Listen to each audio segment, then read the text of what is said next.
Paumanhin, anak. Kung hindi ko kayo magawang mayakap, tumakas lamang kasi ako sa Demas para hanapin ka. Para hanapin kayo ng aking kapatid. Kaya wala akong kakayahan upang mahawakan ninyo lamang.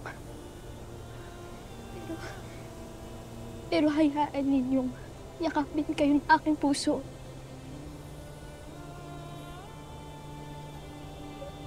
Ikaw na naiwan.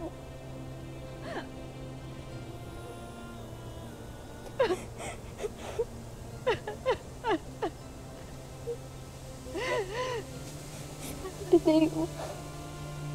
Ikaw na Dadeo. Aking anak.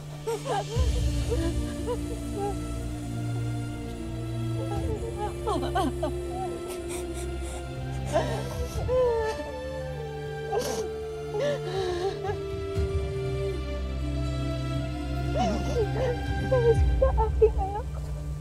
Danaya. Aking anak. Ano?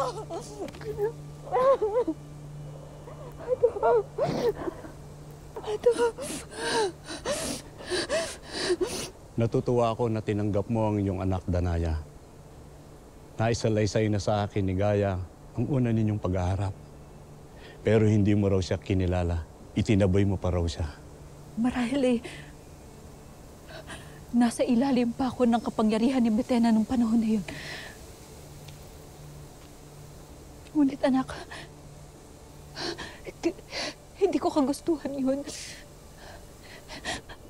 Tawarin mo ako, anak, hindi ko kagustuhan yun. Binura lamang ni Betena ang aking mga alaala.